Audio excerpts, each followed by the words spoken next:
Skills అవే digital literacy, problem solving, కొత్త పరిస్థితులకు అలవాటు పడటం, టెక్నాలజీ మీద అవగాహన ఇవన్నీ కావాలి.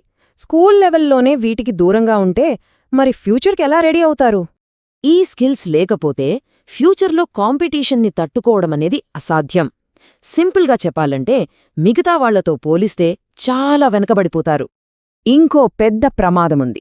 దాన్ని బ్లైండ్ డిపెండెన్సీ అనొచ్చు. అంటే స్టూడెంట్స్ ఏఐని అర్థం చేసుకోకుండా జస్ట్ ఆన్సర్ల కోసం గుడ్డిగా వాడేస్తే వాళ్ల క్రియేటివిటీ, క్రిటికల్ థింకింగ్ పవర్ తగ్గిపోతుంది. టెక్నాలజీని మనం కంట్రోల్ చేయాలి, కానీ ఇక్కడ వాళ్లే టెక్నాలజీకి బానిసలైపోయే ప్రమాదముంది. సరే, ఇన్ని రిస్క్స్ గురించి మాట్లాడుకున్నాం కదా. ఇప్పుడు ఒక ప్రశ్న వస్తుంది. మరి ఏఐ కేవలం ఒక ముప్పు మాత్రమేనా, లేకపోతే దీన్ని మనం ఒక గొప్ప అవకాశంగా చూడొచ్చా? ఇక్కడే మన విశ్లేషణ ఒక ఇంట్రెస్టింగ్ టర్న్ తీసుకుంటుంది.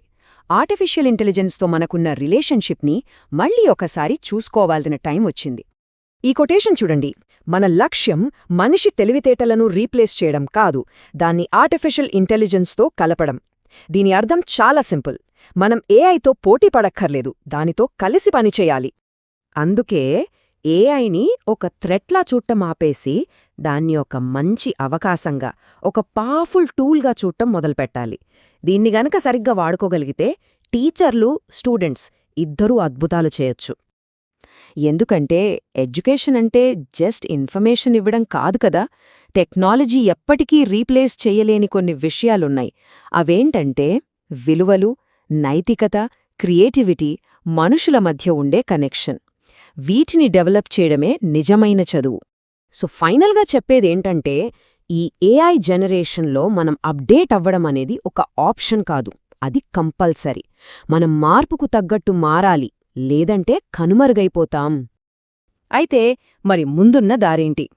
దారి చాలా క్లియర్గా ఉంది. 1.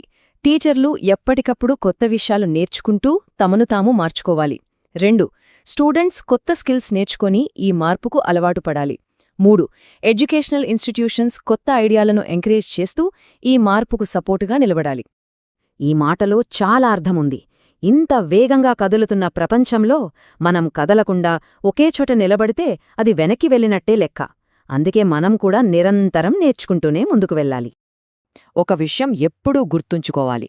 బలమైనవాళ్ళో తెలివైనవాళ్ళో కాదు, పరిస్థితులకి తగ్గట్టు మారగలిగేవాళ్లే నిలబడతారు. అందుకే చివరిగా మన ముందున్న ప్రశ్న ఒక్కటే. ఈ కొత్త ఏఐ యుగంలో మనం మార్పుకు అనుగుణంగా మారుదామా,